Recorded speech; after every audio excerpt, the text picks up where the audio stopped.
Hii serikali ni kampuni na ni ya shares, si ndio? Ni ya shares. Kuna wenye kampuni wale wako na shares mingi, kuna wale wako na chache, kuna wale hawana. Sasa nyinyi mliinvest kwa hii kampuni ya William Ruto na Rigathi Gachgua.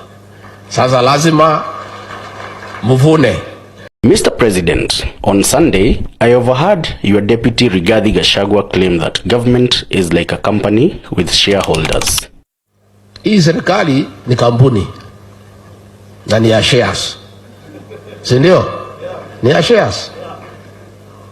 Kuna wenye kampuni wale wako na shares mingi, kuna wale wako na chache, kuna wale hawana. Sasa nyinyi mliinvest kwa hii kampuni ya William Ruto na Rigathi Gachgua. Sasa lazima mvune. Yule ambaye alipanda atafanya nini? Simulipanda? Simuliamuka mapema? Mukasema mutaki kusikia mambo ya ile system na nini? Muka invest, mukapanda, mukapalilia, mukaweka mbolea, mukamwagilia maji, wakati ya kuvuna ndio huu. Na itakuwa namna hiyo. Najua wengine wananikashifu ati mimi nasema ati wale walipanda wavune kwanza. Iko makosa? Iko makosa? Hata hao watavuna lakini wangoje. Si wale walipanda ni wavune kwanza. Wakishavuna wavune ile tabaki kidogo, wale wakupanda waingie watafute huko nini ile tapatikana wachukue wakwende.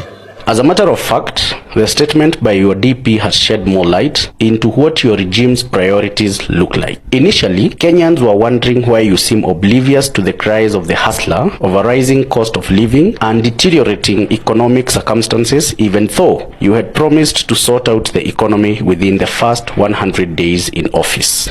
Kenyans were also wondering why, despite knowing that we have been relying on subsidies and stimulus programs to stay afloat, you not only scrapped these subsidies, but also embarked on an aggressive drive to collect more taxes from the common man who has been tightening his belt to put food on his table. Now we know that it is because you imagine the government to be a company limited with shares where only the shareholders have a stake in it. What more, we know that companies pursue personal profit over public interest and only do CSR activities occasionally to improve their public image. Mr. President, did your deputy inadvertently reveal why you wanted to become president so that you can turn Kenya into a company limited by shares while you occasionally do CSR activities to appease the public? In fact, my keen analysis shows that you are not only running government like a company, but also similar to a Ponzi scheme. A Ponzi scheme is a system created to benefit a few individuals at the top through the sweat of the many at the bottom. Those at the bottom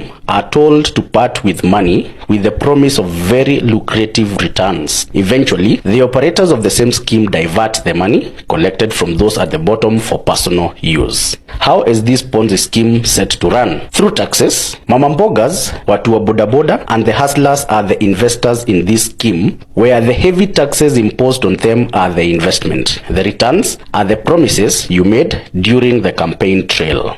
Remember, you said that you wanted us to pay more taxes so that you could deliver your campaign promises. You reiterated that it is better to collect more taxes so that Kenya doesn't have to rely on debt to fund its operations. Kila mtu tu alipe tax. Kwa sababu hii kazi yote haiwezi kufanyika bila ya pesa. Na pesa, hakuna mahali serikali inatoa pesa.